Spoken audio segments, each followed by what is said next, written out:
What's happening, guys? Dan Debenham here. Welcome to Just the Facts Friday, and today we've got a really quick tutorial in Premiere Pro, the freeze frame hold effect. Let's get to it.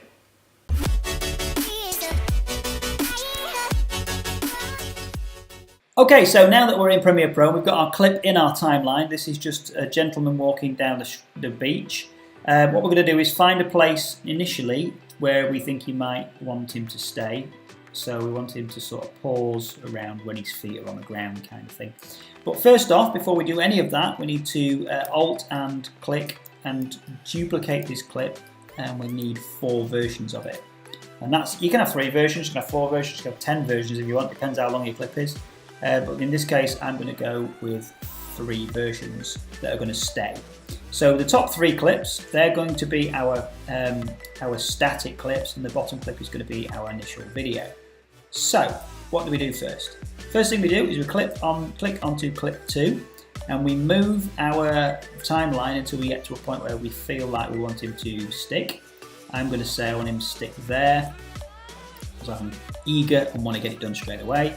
So from that, what I'm going to do is click on the clip, but hold Control down, and that brings up our menu, and we click an Add Frame Hold.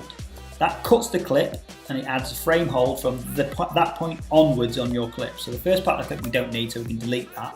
The rest of it is just a hold frame. We then click on clip 3, so it's 1, 2, 3, and we move that forward to a point where we want him to stop again, which I think will probably be there. And then I'm going to Control click and add a frame hold again. I'm going to then delete the first part of the clip because we don't need that. And then we click on clip 4, and in my case, which is 4, we're going to move him forward a bit further.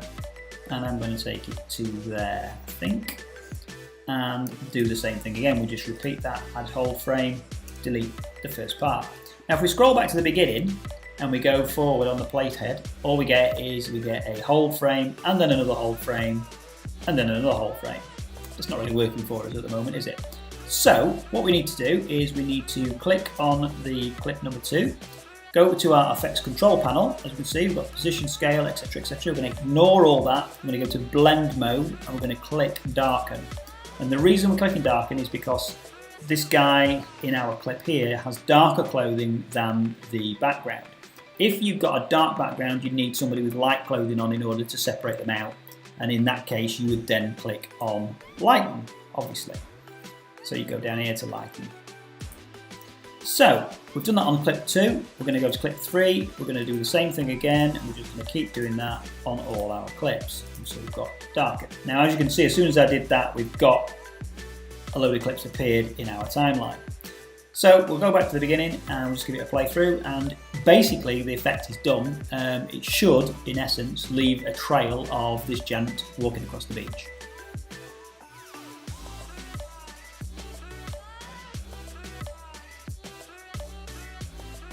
Well guys, that was it. It was very, very, very quick and so easy to do, and it's such a cool effect, especially if the camera is stationary. If you did like this tutorial, please do like and subscribe below. I think it's round about there somewhere. And do smash that like button, do leave a comment, I do respond to them, and I will see you guys next week.